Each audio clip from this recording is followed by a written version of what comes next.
Good morning. How's everybody doing this morning?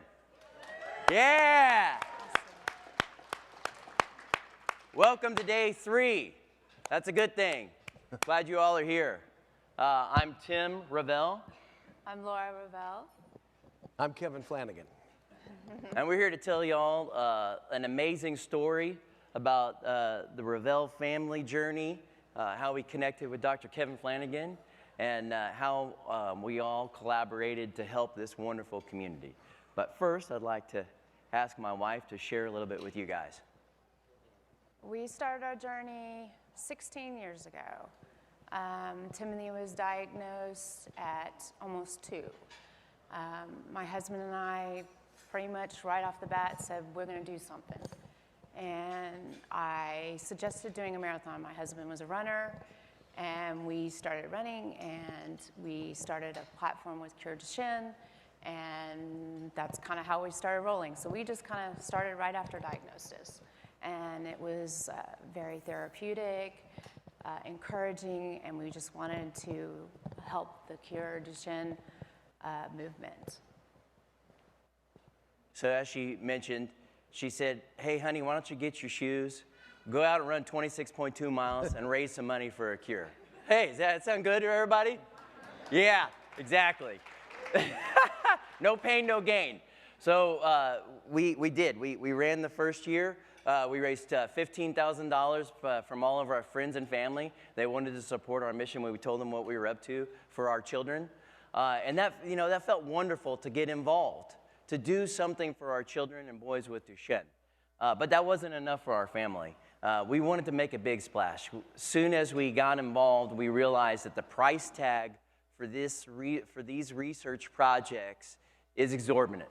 It takes about $1 million to fund a beginning level research project. So we knew that we had a tall mountain to climb. So one afternoon, Laura and I decided that I was going to get the courage to walk into the head football coach of the University of Texas. I was going to go into his office, and I was going to say, hello, I'm Tim Ravel. I'm with Cure Duchenne. My child has this horrible disease, and there's about 300,000 boys like him, but we want to save his life. Would you please help us? I left some information, and lo and behold, I got a phone call from his wife, and she wanted to learn about Cure Duchenne. So I met with her. We had a coffee, and she said, you know what, Tim? The cool thing about our platform is we can do a lot of good. So how can we help you? And I said, you know what? We want to make a big splash. So most people don't even know how to pronounce the word Duchenne. They think it's Duchenne. What's Duchenne?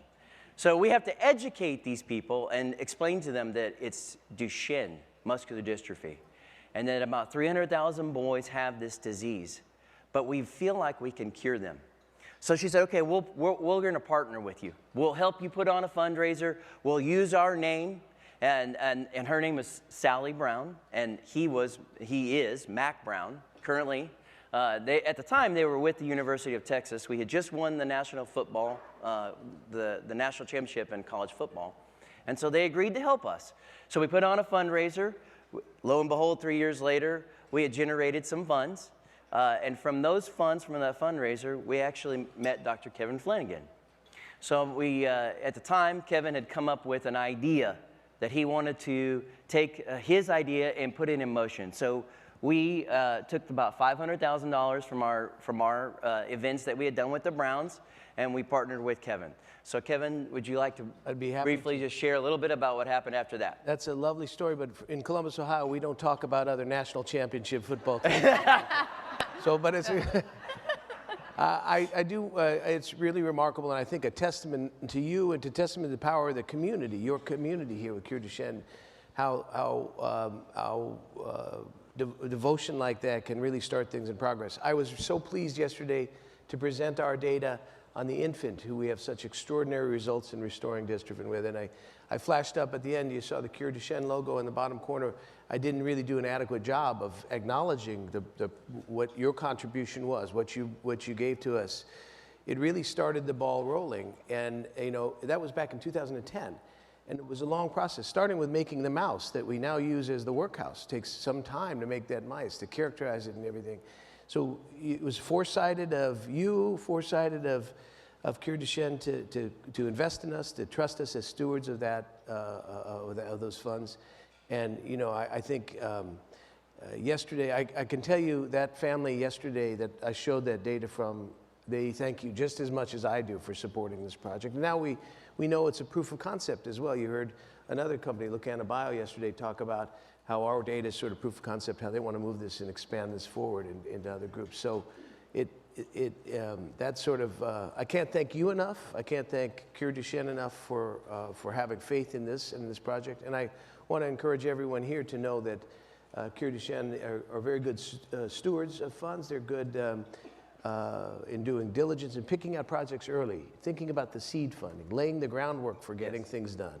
That's where we as investigators fall into sort of a valley of difficulty for carrying things forward. We have great ideas. You can't get a grant until you show some data. You can't get data until you make the mouse. You can't do these things. So that catalyst money is so incredible. And we've been the beneficiary of other funds over the year from Cure Duchenne as well as we carried this forward. So thank you very much. And on behalf of the families we've treated, thank you as well. Thanks, Kevin. So to round it off, Laura and I are actually leaving tomorrow. We're meeting with Mac and Sally Brown on Monday morning, and we're filming for our next fundraiser event called Mac, Jack, and McConaughey. The Browns are so amazing. They gave us $1 million investment last year to help us continue promoting more and more research. Amazing people.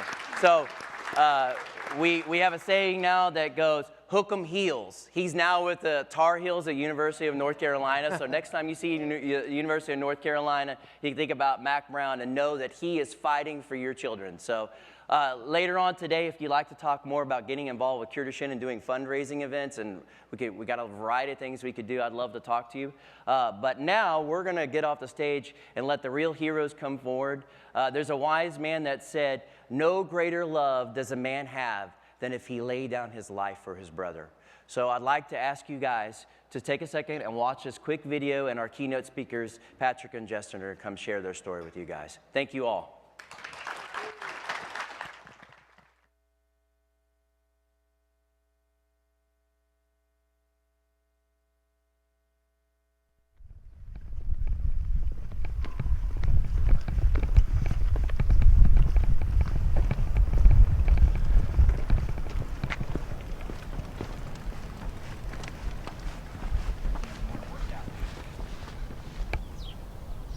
It still amazes me how far we've come.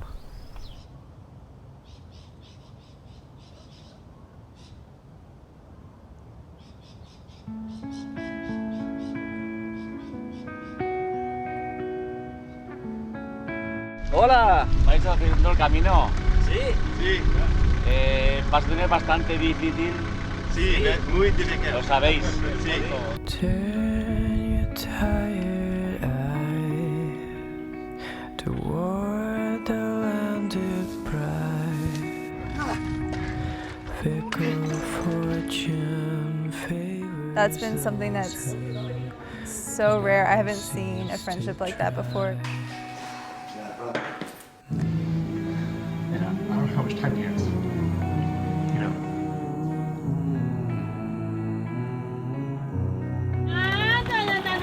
Mechanical malfunction. Oh gosh. It's hard not to feel like a burden in this. So fabrication. Got it? Slow. Oh, I'm cramping.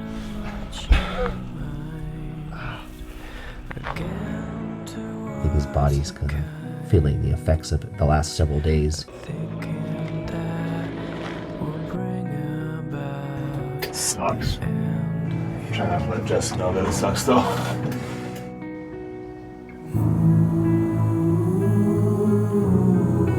Man, I do not like who I am.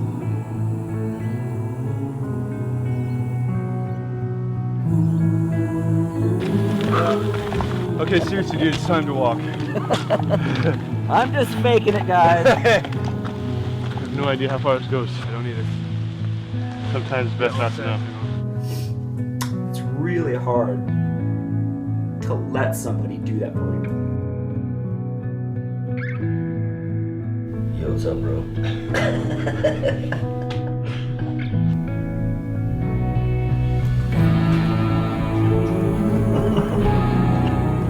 I don't know how we're be able to do it.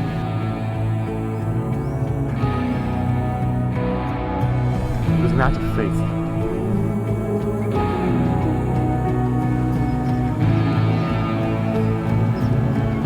These are waters that are too deep for me to handle on my own.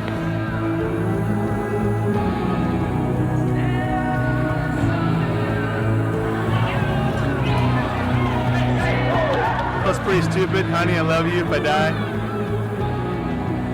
I love you. If I do have the time that I have here now, then let's enjoy it.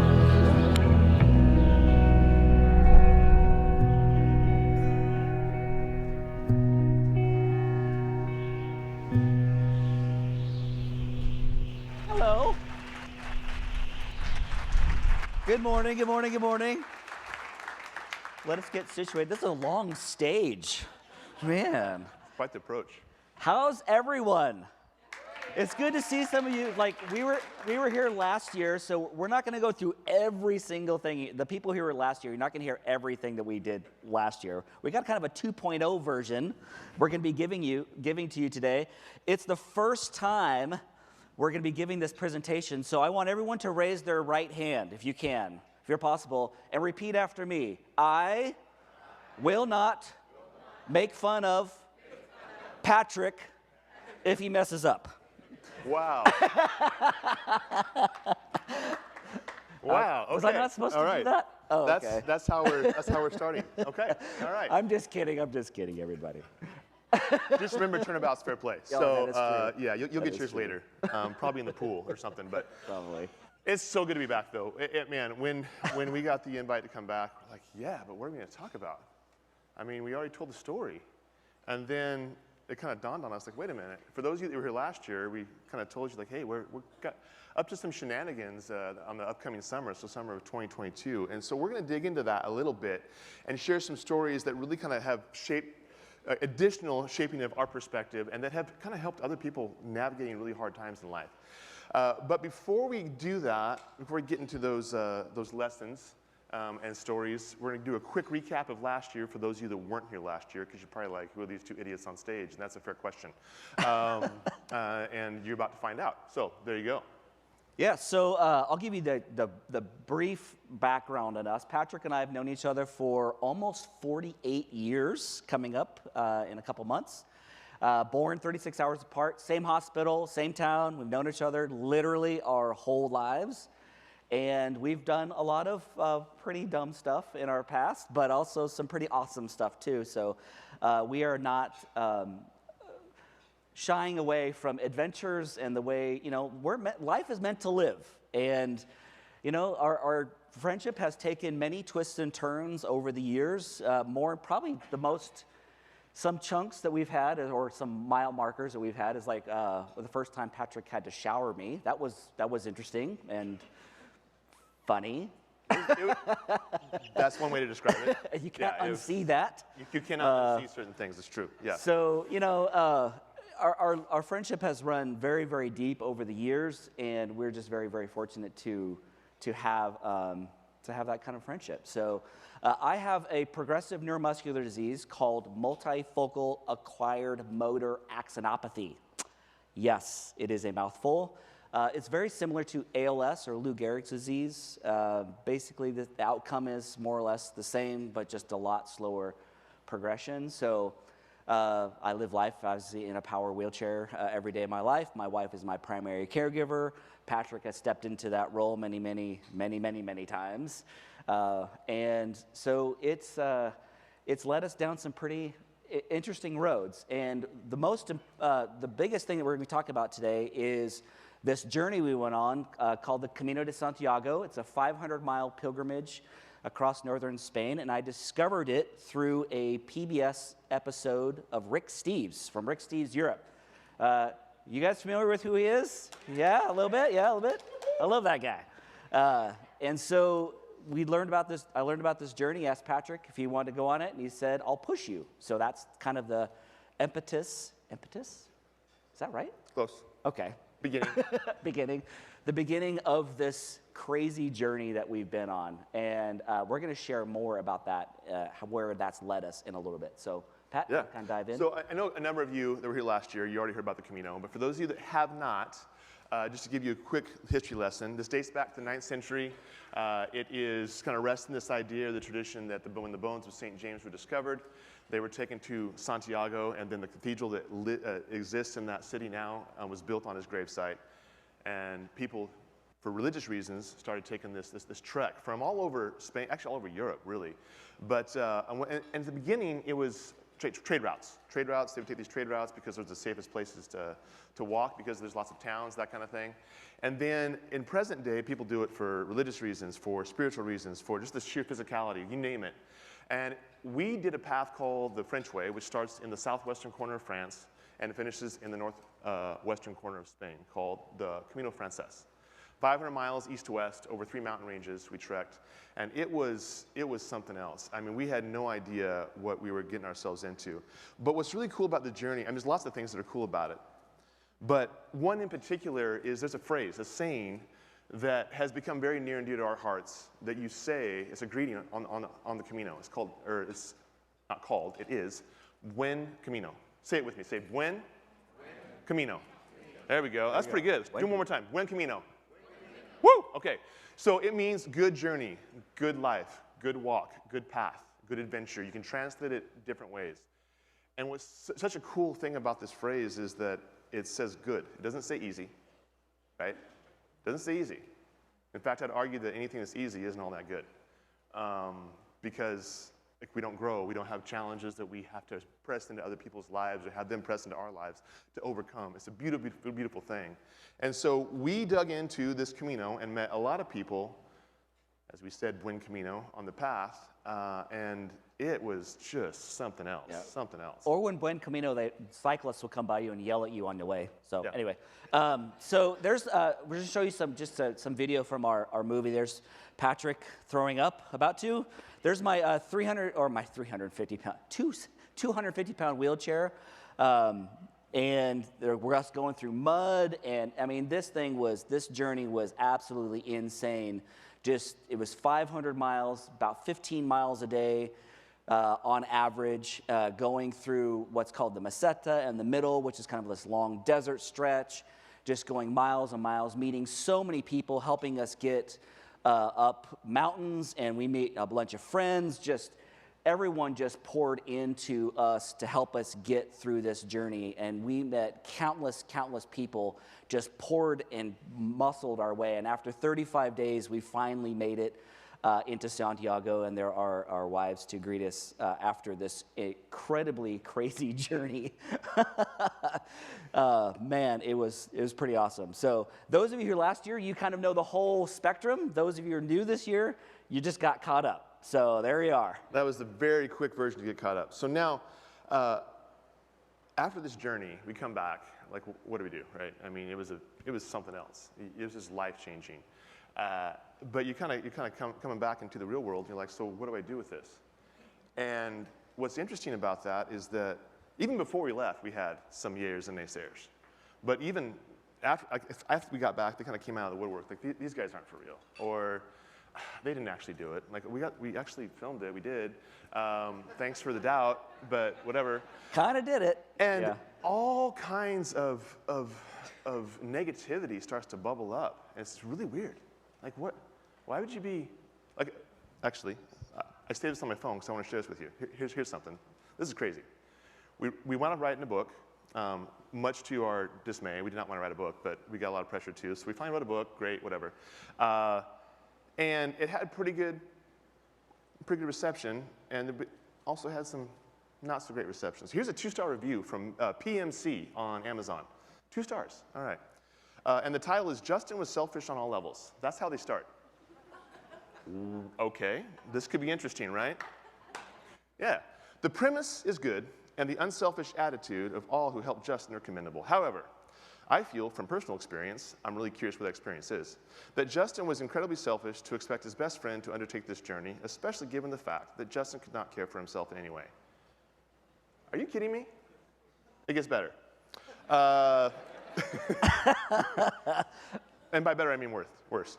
Personal growth and belief in a higher power aside, this was a uniquely self-centered desire that Justin pushed for. Wow. Okay.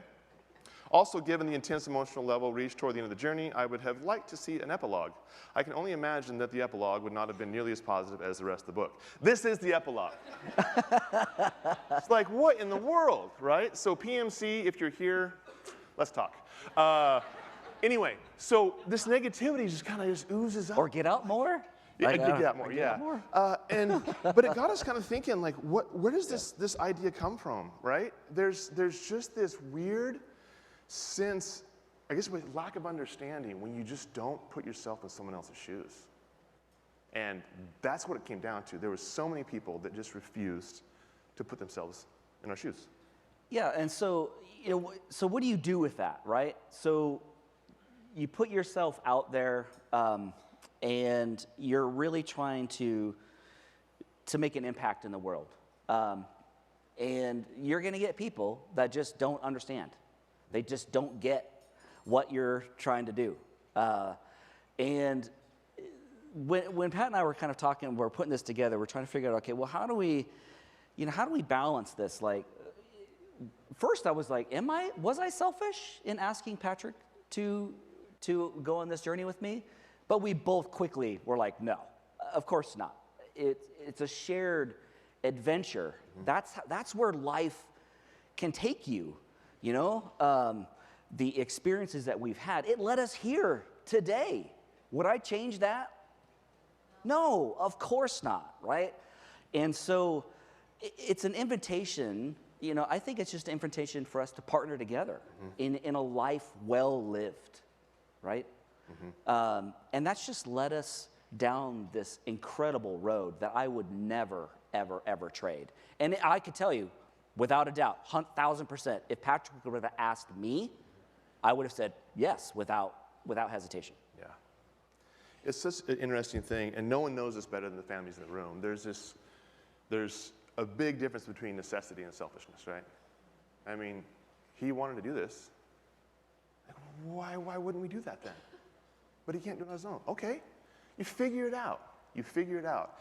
And so in addition to this negativity, there also was quite a bit of positivity that started to come to the surface. We started speaking and traveling.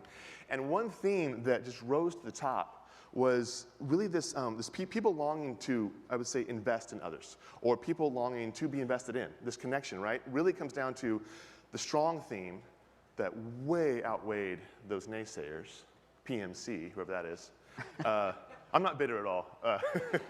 But it's this one of community, and it's something that we got exposed to in such an intimate level last year when we got to hang out with you all. I mean, we're here till Monday. We're here to hang out with you all. These are amazing people that you're all surrounded with. You first-timers, watch out. Yeah, you got you're in for family. Great time. This is a community that understands what it means to be on an adventure together. And I go back to that when Camino saying, good journey. Doesn't mean it's easy. That's why you're here, to help each other out through a very hard road. And so as all this kind of happens, these chain reactions of these like conversations about, man, what can I do? If you guys can do this, what can I do? I think of all the nonprofits that are coming out of this disease, Duchenne, and the lives that are being changed because people see a need, like, I'm stepping up. I'm going to do what I can to address this. So that mentality is everywhere. There's also that mentality that is everywhere with people like, man, I wonder if I can do that. So, after we came back from this journey, it's kind of doing a bunch of stuff, but throughout the period, there were so many people that just reached out to us and said, hey, I'm in a wheelchair, I'd love to do the Camino, or I can't walk as far, how do you do the Camino? Or maybe, I'd like to go walk with my grandfather, it's our first time, our last time possibly being together, how can I do this? And we would just spend time just answering questions, hopping on calls or Zoom calls or emails or whatever, and just, hey, this is our experience, this is what we learned, this is how you do it, like the kind of the nuts and bolts, things that you need to be aware of. Because traveling with a wheelchair is at a whole nother level, especially in a foreign country, and it's not accessible at all whatsoever. So, we were just after 7 or 8 of these phone calls, just this light bulb went off in my head, and I called Pat one day after that last phone call. I said, should we do something about this? Kind of the idea that, Tim and Laura had, which was, we got to do something about this. I have an idea. Let's do something. And so I called Pat. He said, yep. And we said, okay, well, what does that look like? What kind of barriers do we need to remove? Should we take people with disabilities on the Camino?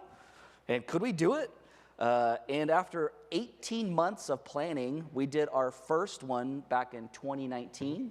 We took 10 wheelchairs. Which is too many wheelchairs. Which is too many wheelchairs. We learned that one. Whoa. 10 wheelchairs and like 40-something helpers. Yeah. And kind of our beta group. And then we did 2 more this last summer. So, yeah, crazy. So, that's what we told you all last year we were getting ready to do, and then we did it. And now we got 3 specific stories we want to share with you from these 2 journeys. Just amazing, amazing time.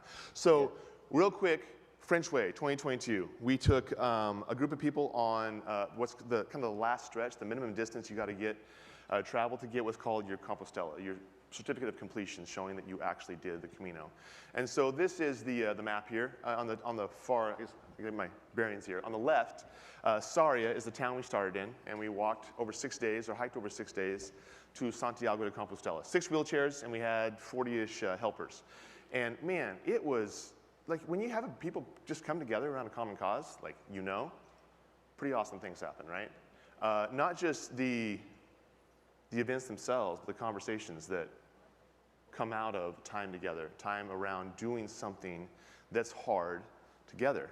And it's just wild. And here's just a few photos of some people that went with us. The guy there raised his hand, that's Jeff. Jeff has got about 2 years left at best.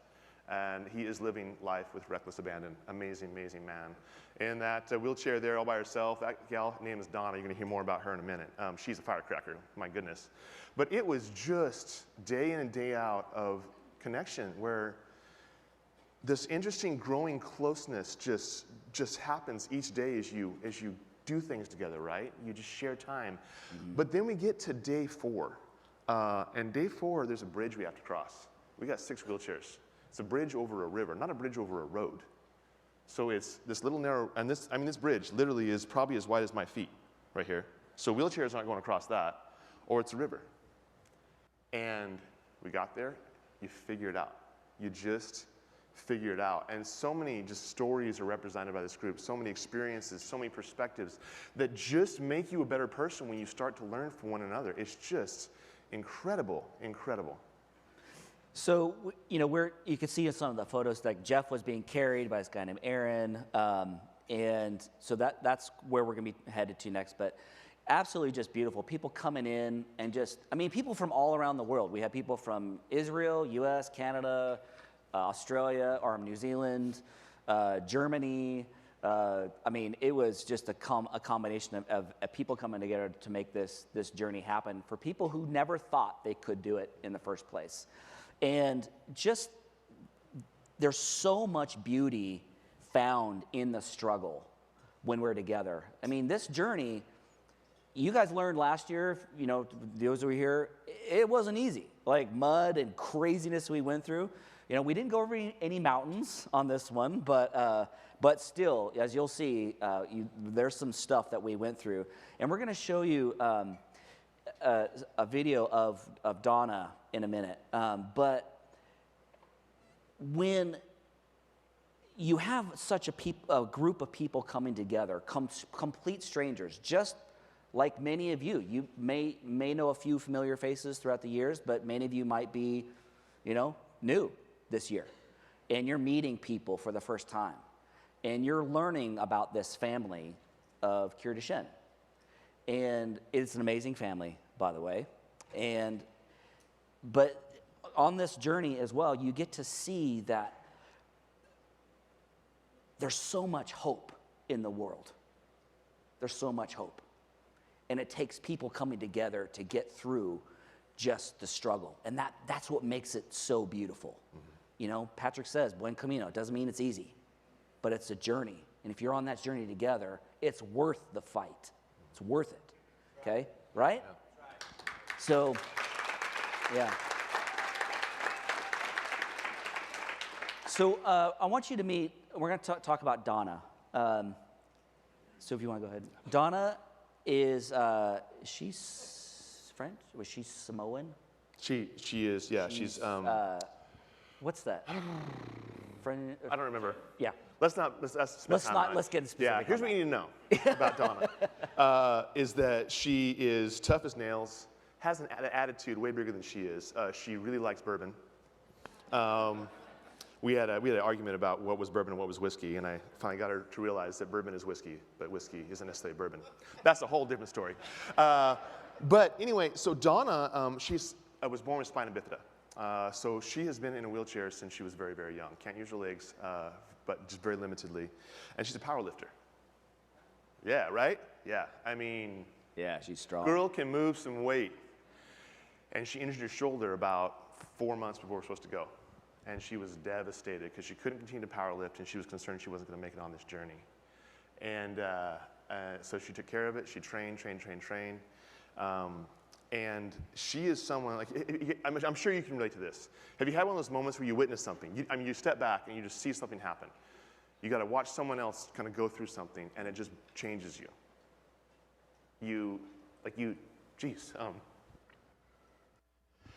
I told myself I wasn't going to cry today, but too late. She changed us with just an absolute grit that I do not have a place in my brain to understand. I don't get it. So this is us. We came up to this bridge that Patrick was talking about, this river, and it's just full of mud. Now I want you to witness something here. Look at this is Ron behind her and Molly. They want to help so bad. But she's like, nope, I'm going to do it myself. And it was this palpable moment where everyone, I mean, there's 40 people around watching her go through this. And she is determined to go through this mud. And you can see the angst of everyone. They're like, let's go. And before you know it, everyone is cheering her on. Come on, Donna, you got it. Come on, let's go. And she is just muscling it. And she is just gritting down and bearing it. And Ron wants to help so bad. But we're letting him do it. We're letting her do it. She's like, I want to do it. And look at that. She muscled her way through this. It was floodgates of tears. I'm telling you, everyone was just crying. And she told me after this, she said, I needed that. Because she was just going through this moment of, I need to know that I'm capable of doing this on my own. And I would argue, Patrick, you probably would echo this, it was harder for everyone to watch her go through it than for her to do it on her own, without a doubt. And there was this cementing of that group on that day that was just unexplained. And we had no clue that was going to happen. It just happened.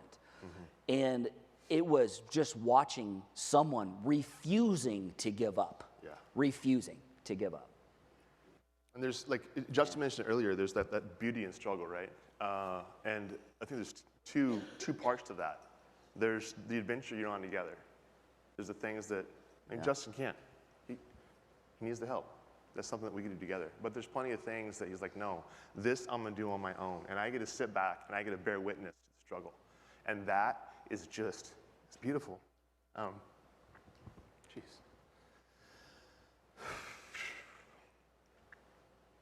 But that's the physical side, right? That's commendable. It's necessary. That tenacity, that grit is necessary. But there's also that emotional side, that mental side, that you have to have another kind of grit, really.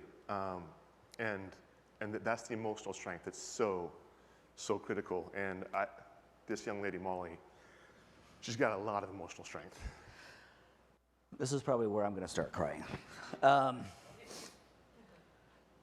So Molly is in her 20s, just bright, full of life. She's on this journey with us, helping, just pouring in to everyone in the group, pushing, pulling. She did many hours behind me at the helm, getting me through stuff. And about day 4, we're walking along the trail, and it was just after lunch, and it was me and she was pushing me, and there's probably three or 4 other people around us. We're just kind of walking as a group. And she says, Justin, what's your biggest fear? What's your biggest fear? And, well, I've never really shared that publicly before. But my biggest fear is not being able to be alive to walk my daughter down the aisle when she gets married. And I'm fighting for that. I'm fighting for that every day. That doesn't mean that if I get to that day that I'm just going to give up, but I'm fighting for that moment in my life. And so I told her that. And it was quiet for a little bit, and we're walking for a little while. And I said, well, Molly, I said, you asked me mine. I said, well, what's yours? And it was just quiet behind me for a little bit. And I can hear, when somebody's pushing me in my chair, I don't know what's going on behind me because they're like behind me, right? But I knew something was happening. I could feel it in the air. And I said, and I can hear kind of whimpering behind me. And I said, stop. Just stop. And she comes over, wraps around to my side. And I said, you don't have to share if you don't want to. She says, no, I need to share it. And I said, okay. She says, my biggest fear is not living up to what God calls me to be. And she, just before I knew it, she was just on my shoulder, just sobbing, uncontrollable sobbing. And I wasn't quite prepared for that moment, but it was okay. Because she was letting us know in the group, this is what she was struggling with. And there's a certain power in releasing that fear of what could be holding you back. And I don't know exactly what I said to her, but I said something to the effect of, I think God's using you right now. Yeah. And whether you're spiritual or not, that it's okay. But in her case, I said, I think you're being used because you're here right now. And you're helping me. And before I knew it, everyone in that group was sharing. And it was like this domino effect. And everyone was just sharing, I'm struggling with this, and I'm fearful of this. And it was just this beautiful moment. And Tim was one of our photographers, and I just actually saw him the other day, and I said, thank you so much for capturing this photo, because this is the moment where everyone is just sharing what they're struggling with. And we had this moment on the Camino, just us. Everyone, it's like this gap where we were sat. And Tim told me, he's like, I feel like I was intruding. But I said, no, thank you so much for taking this photo, because it just captured just briefly what we're all struggling with something. We're all fearful of something in our life. And it can be holding you back. Or it could be used as a catalyst to move you forward, to open doors. Were we fearful about trying to start this, doing a Camino of taking people in wheelchairs on this thing?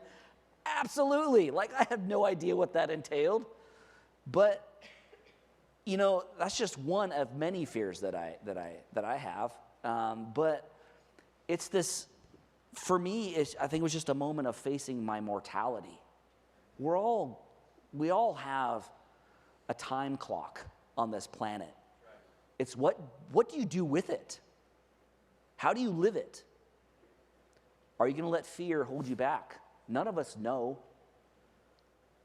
And you can choose to live in love, or you can choose to live in the shadows. I don't know about you, but I want to live life. Yeah. And I'm going to encourage you all to do the same. Face that fear. move past it. It's a major release to release that fear. Little piece of trivia about Molly that we just learned about 3 or 4 weeks ago. Her brother, I don't recall what his diagnosis is, but he's cerebral palsy. Cerebral palsy, yeah. Borderline nonverbal.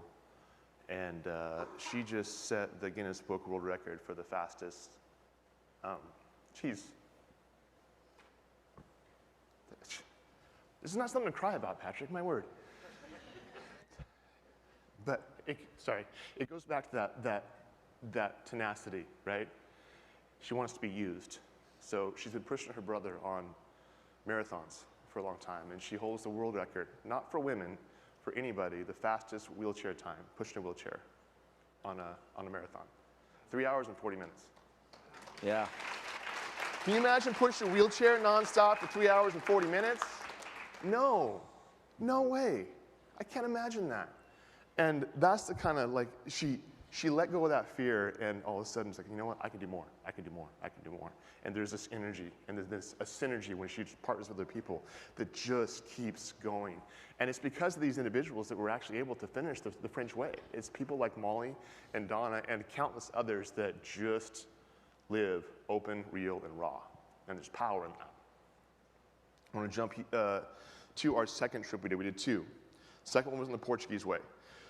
Portuguese way is a little different than the French way. Just like it sounds, we're on the Portuguese trail. It starts down in the southern portion of Portugal. And we did what is called the coastal route, or we started on the coastal route in a little town called Vigo. Vigo, we work up the border of, I guess, right near the border of Portugal and the border of Spain along the Atlantic Ocean to the same destination, Santiago de Compostela. Again, 6 wheelchairs. Again, 40 or so helpers. This trip was significantly different than the other one for a number of reasons. Yeah, it was. Some of it was terrain, and some of it was the people. Not different in a bad way. Just, it was,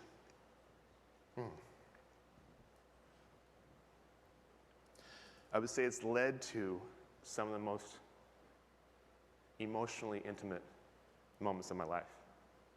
And we'll get to that, if I can talk. But anyway, it's just an incredible scenery and trail. Yeah, I mean, it was, there was a lot of hills on this one, and it was wet. So as you can see, a little bit wet, but it was absolutely another, as Patrick mentioned, another group of people coming together from all over, making this journey happen. Go ahead. If I can interject real quick, that's Tom in the chair. And that's his niece that's walking next to him in the pink shirt. Tom is the only brother left alive. All his brothers have passed on from the same disease. So they did this as a kind of a final family trip together. And going through water, and I put a photo in here that is I really loved, and it's upper left-hand side. That is Kim in the wheelchair and Patrick's daughter, Olivia, holding hands as they're going down the trail. I absolutely love that photo because that is what this is all about. And hugging each other, holding each other along the way, and going through absolutely beautiful terrain. And it was,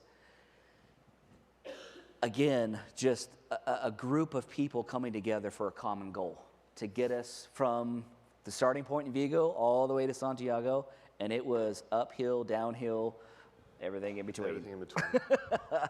Man. And I alluded to this earlier, the emotional intimacy.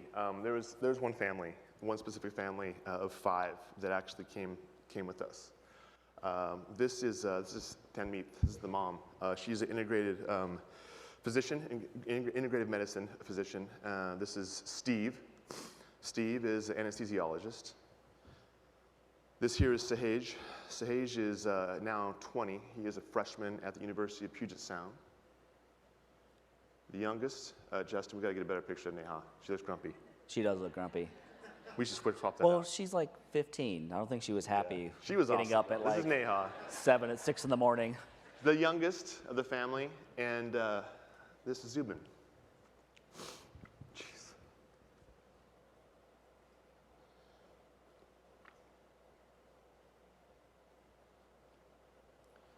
Zubin has Duchenne. He's 19. And he's an absolute badass. Oh my gosh. This kid is incredible, just like all the kids in this room. They're incredible. This family faces a lot just like you all do. But they live big, just like you all do.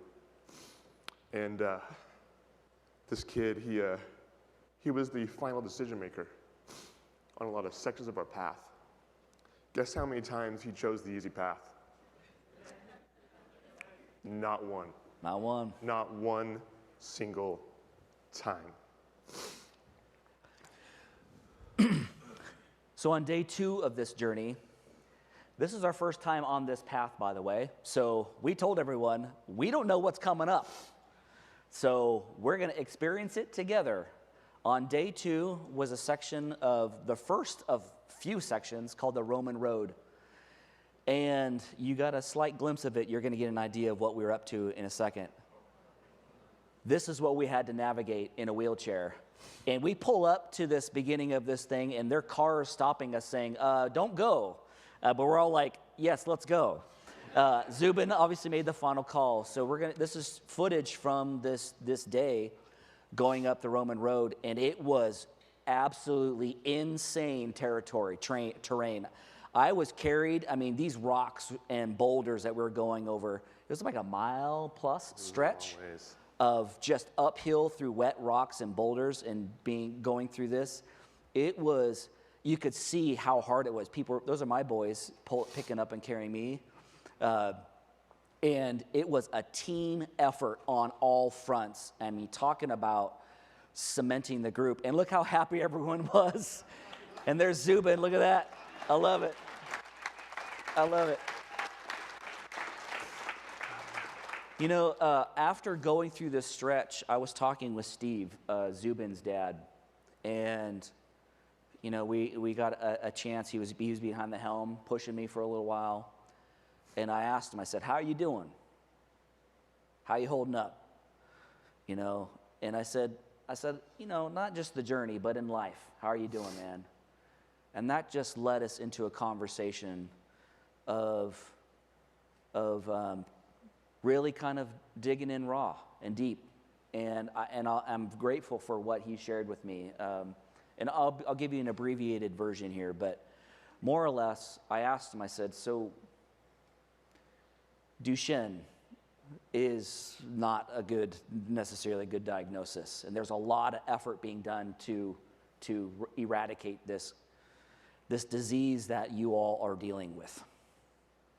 And he deals with it every single day, him and his family, with Zubin, right? And so I said, well, how are you doing with that? And he's like, I've come to terms with it. And we've decided that we're going to do whatever it takes to live life as full as we can. And Zubin wanted to go on this journey, so we're here. Mm-hmm.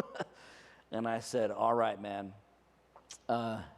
And it was just this beautiful conversation that I'm just so grateful that he was willing to open up and share with me just where he was at as a dad, as a husband, as a friend.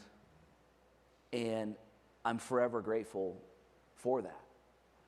Because, I told you, we're all dealing with mortality of some way, shape, or form. It's written in the stars for all of us. And this whole family has decided to live life boldly. Mm-hmm. These guys, my wife and I and kids, they're in Seattle. We actually got to go up to Seattle to see them after the journey and have hung out with them a few times. And they're just, I don't know how to describe it. It's the same way I feel when I got here. It's the second time this time around. We were with y'all last year, and it was new territory for us. We weren't really familiar with the Cure Duchenne. But we got here yesterday, on Friday. There's just a light in people's eyes, right? Doesn't mean it's easy, but there's just an appreciation for what you have that some people don't quite understand. because they haven't had to face the hard stuff you've had to face. And this family is just testament to that. It's such a beautiful thing to have conversations about anything in life and see it through their eyes, to see it through your eyes. Gives you really great appreciation for the cultures that even exist within family dynamics, right? It's just different wherever you go. I did tell Steve I was going to make fun of him, though, today, because we have Tanmeet, she's Indian. We have Steve, who is, oh shoot, I'm drawing a blank. Now he's going to make fun of me. He is... I thought he was Hispanic. No. Doesn't matter. Doesn't matter. Not Indian. Puerto Rican? Doesn't matter. Anyway. It's going to bug you, isn't it? It is going to bug me. I'll like shout it out like randomly at the end of this, right? You know. Anyway, so you have Tanmeet, this authentic Indian name. You have Sahej. You have Zubin. You have Neha. And then you have Steve. Steve. We made fun of him for his name so much. And he's like, I know. He would joke, he's like, I'm not white, but I got a white man's name, and my whole family's got authentic Indian names. Anyway, that's neither here nor there. But there's just this joy in this family. And what has really kind of struck me as probably the most insightful offering this family brought to the table was the relationship between Zubin and Sahej. So they're just like 3 years apart. They have shared a bed since Sahej was very young, up until Sahej left for school. I mean, they made playlists every night on the Camino together, and then Zubin would have his little radio in his wheelchair, and we'd be rocking out too. Singing. All kinds of stuff. Sweet Caroline. Yeah, I heard that song way too many times. But that's one of Zubin's favorites, apparently. Yeah. But these two brothers have this connection, and Sahej, in a lot of ways, reminded me of me on our first journey with Justin. There was this, maybe an obsession of control, or obsession with control, because Sahej was not like even steps away from Zubin's chair the first 3 or 4 days. He was with him every step. Someone else would be pushing sometimes, but he'd be right there. And it was interesting to watch because here's Sahej, here's Tanmeet, here's Steve, Neha's back here. Day 1. Pretty soon, later in day 1, Tanmeet starts to let go. She goes, she just helps other people. Day 2, Steve is moving on, helping other people. Neha is hanging out with the kids, and this is just Sahej. But he's not letting go. Day 3, he's not letting go.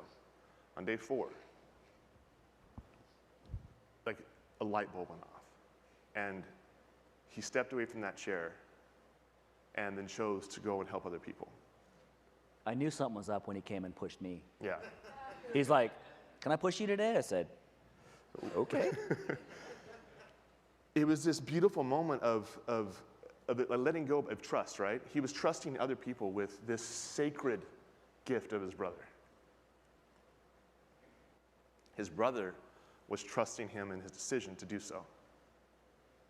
And then all these people who needed someone to step in and be hands and feet were trusting Sahej. And this cascading effect of trust bleeds through this whole group. And that can't happen if we're not willing to let go of some of that. It can't happen if we're not willing to let others step in and help us where maybe we aren't quite suited to do something day in and day out. We need a little bit of help. There's nothing wrong with that. But when we're willing to set that aside, when Sahej was willing to recognize that if I let this go for a little bit, my hands are free to do it for somebody else. That is what this entire group is about.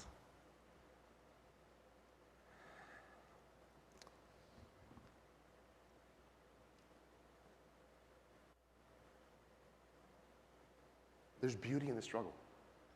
There's so much beauty that is made possible because of the struggle. And we marched with these people for 6 days, and we finally made it. So coming into the square, and again, the tear floodgates opened for everyone because it's quite an emotional, there's Neha with my daughter, Lauren, and to see this family love and trust one another so much and trust others to step in. Steve is giving Zubin a special necklace, I believe, that he promised to give him. And this group of 50 people making this happen for this family. And others. It's not just for them, but for everyone. I mean,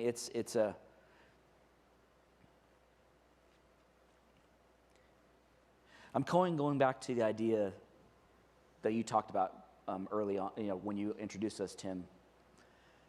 It's about what you guys did. Mm-hmm. You didn't know where this journey was going to lead you. You just had an idea of doing something. But you chose to do something about it. And that ripple effect of that. I think about the DMC? PMC? Whoever that person is. Book Raider Extraordinaire. Made a really great anecdote today, but for me, that's fire. That's how I see it. It's fire. To keep fighting. To keep fighting for what you believe in. Keep fighting for your family, for your kids, for others in this room. Fighting for a cure. Mm-hmm. That's what it takes. It takes grit, emotional strength, community, working together, laying down for one another so that we can be hands and feet for one another. That's what it takes to keep fighting. I will promise to keep fighting to walk my daughter down the aisle someday. Mm-hmm. If you continue to keep fighting for what you believe in. It's those kind of moments where you fight that make moments like this possible. Like this family, right? You all have these moments. You all have photos you can look back on where beautiful things have happened. Where, I can't look at this. Man, yeah. That hug meant so much with little Zubin. My goodness. And it's just a reminder, everyone in this room, there's so much beauty that exists in the hard. I mean, I would say it's maybe a better way to put it is a hard and beautiful can coexist, right? They do. Joy and pain coexist. And I would say sometimes because of the pain, we're more aware of the joy. Because of the struggle, we're more aware of the beauty. And we chose to do this adventure.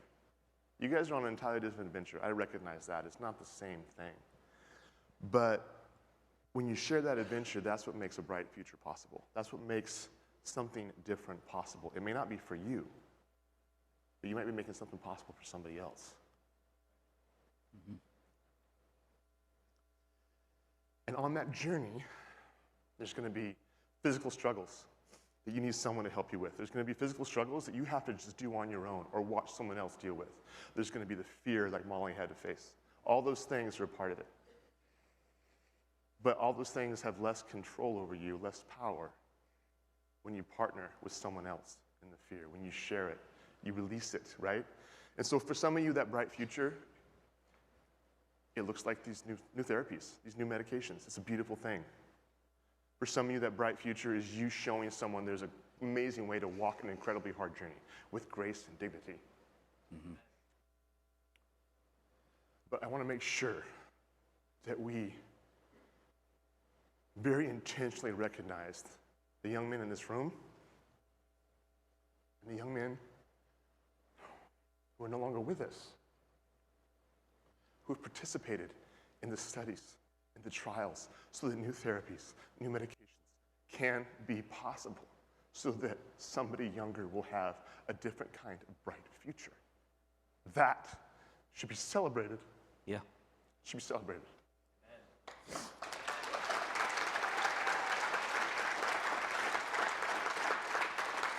Oh, man. I'm sorry, guys. I'm an absolute mess today.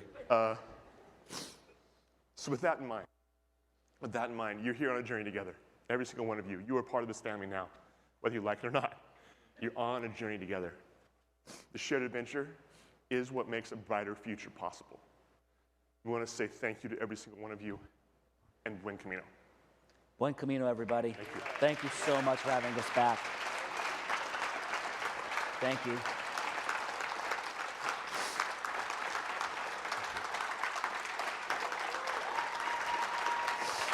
Thank you, guys. We love you. Thank you so much.